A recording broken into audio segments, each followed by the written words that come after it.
Hello दोस्तों, आज हम पढ़ेंगे von Neumann Morgenstern foundation.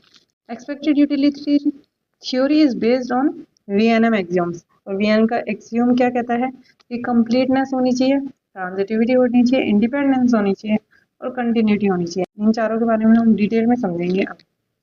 If preferences satisfy this एक्सियोम्स, एक्सियोम्स क्या थे? ये चारों एक्सियोम को सेटिस्फाई करती है कोई भी प्रेफरेंसेस। तो वो प्रेफरेंसेस एक्सपेक्टेड यूटिलिटी मैक्सिमाइजेशन के अंदर रिप्रेजेंट की जा सकती है। वीएनएम थ्योरी क्या होती है?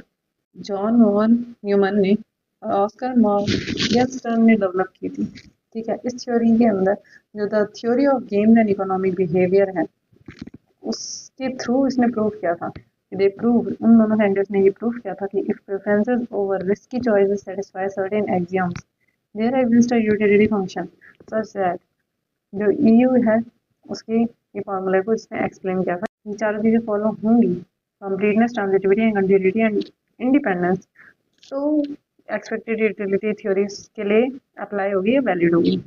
इट्स सेटिस्फाइड, अगर ये चारों सिचुएशन सेटिस्फाइड है, there exist a utility function mu, जो कि इस तरीके से होगा कि ये वाली इक्वेशन उसको सेटिस्फाई करेगी एक्सपेक्टेड यूटिलिटी की। सबसे पहले कंप्लीटनेस क्या होती है?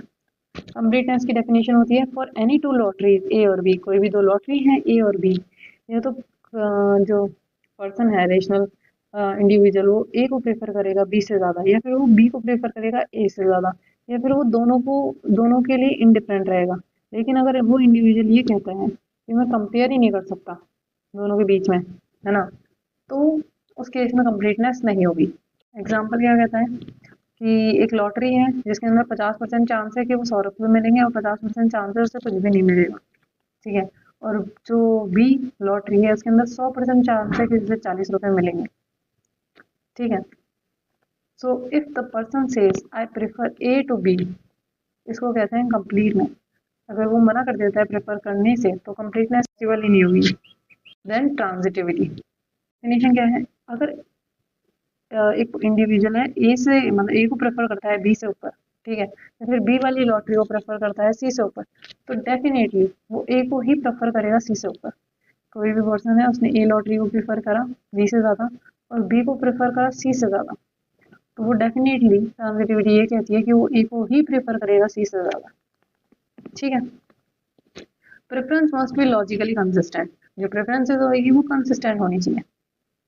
जैसे कि एक एग्जांपल देखो, इसके अंदर लॉटरी है वो, उसके अंदर 100% आपको 100 रुपये मिलेंगे, बी के अंदर 100% 70 रुपये मिलेंगे और सी के अंदर 100% आपको 20 रुपये तो मिलेंगे ही मिलेंगे। If not irrational cycle without transitivity no utility function possible, तो अगर एक बंदा ए को ज़्यादा प्रेफर करता है बी से और बी को ज़्यादा प्रेफर करता है सी से, तो ए और सी के बीच में वो ए को ही प्रेफर करेगा। ठीक है, और अगर ये ट्रांजिटिविटी फॉलो नहीं होती तो यूटिलिटी फंक्शन पॉसिबल ही नहीं है। कंटिन्यूटी के हमारे में हम पढ़ेंगे। This is the most misunderstood axiom, ये जो एक्सियोम है वो सबसे ज़्यादा मिसअंडरस्टूड किया जाता है। जैसे डेफिनेशन है, अगर को प्रेफर करते हैं बी से ज़्यादा और बी को प्रेफर करते हैं सी से ज़्यादा, देन देयर एग्जिस्ट पी, एक पी एग्जिस्ट करेगा 0 से 1 के बीच में, इस तरीके से जो प्रोबेबिलिटी एग्जिस्ट करेगी कि जो बी होगा वो इन दोनों का सम हो जाएगा।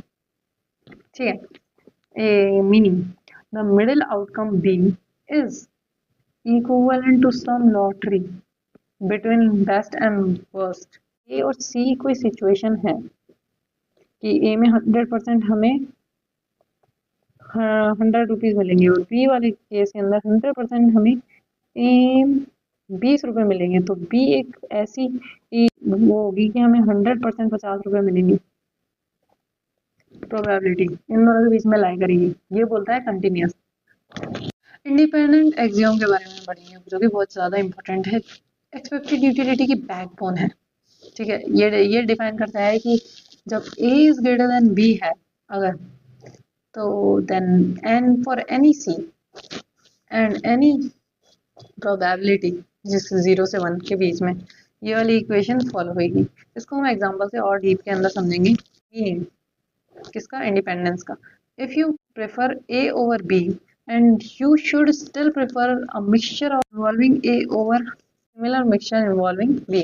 एग्जाम्पल से और क्लियरली ये इक्वेशन समझ में आएगी। ठीक है, एग्जाम्पल क्या कहता है कि अगर ए है 100 रुपीज़ श्योर मिलेंगी और बी है 50 रुपीज़ फॉर श्योर मिलेंगी, ठीक है। तो क्लियरली एक पर्सन ए को चूज करेगा, मतलब ए लॉटरी को चूज करेगा बी के ऊपर, ठीक है। अब एक क्रिएट करो एक लॉटरी, मतलब मिक्सचर में, ठीक है, कि 50% प्रोबेबिलिटी है 100 रुपये मिलने की, ठीक है, और 50% प्रोबेबिलिटी है 0 रुपीज़ मिलने की। सिमिलरली दूसरा मिक्सचर ये होगा कि 50% प्रोबेबिलिटी है 50 रुपीज़ मिलने की, जो कि बी वाला था, उसके अंदर मिक्सचर कर लिया कि 50% प्रोबेबिलिटी है कि कुछ भी ना मिले, ठीक है।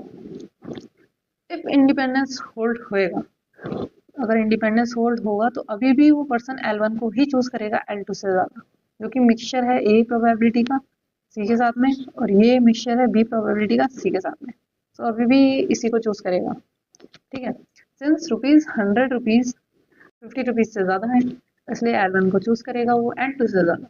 If someone prefers A over B, अगर कोई ए को प्रेफर कर रहा है बी से ज़्यादा, तो वो L1 को ही प्रेफर करेगा L2 से ज़्यादा। लेकिन अगर उसने L2 को प्रेफर कर लिया, ठीक है, if that person prefer L2 L1 से ज़्यादा, तो यहाँ पे इंडिपेंडेंस वायलेट हो जाएगी, और यही कहता है एलियस पैराडॉक्स। एलियस पैराडॉक्स यही कहता है कि वो इंडिपेंडेंस फॉलो नहीं करती नॉर्मल ह्यूमन बिहेवियर। कि वाई दीज एक्सियोम मैटर, क्यों ये एक्सियोम मैटर करते हैं। अगर चारों के चारों एक्सियोम होल्ड करते हैं तो ये इसके अंदर ये फंक्शन एग्जिस्ट करेगा या वैलिड होगा। ये जो है EMV, ये है एक्सपेक्टेड मॉनेटरी वैल्यू या एक्सपेक्टेड इनकम का फॉर्मूला ये होता है, ठीक है।